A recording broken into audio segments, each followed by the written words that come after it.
This is easily the largest Christmas reindeer that I have custom designed. Welcome to the Crafty Hobbit channel. I'm Jeanette. I'm a home decor artist and a vintage rehab designer.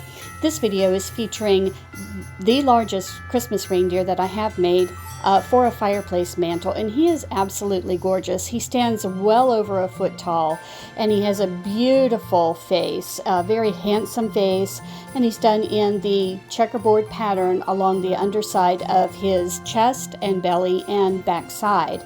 Now the antlers themselves are trimmed out in a vintage gold, and you're going to find a handmade wreath around his neck with some little tiny pine cones and pine berries and just a mixture of natural materials to bring the outdoors in for the holiday season.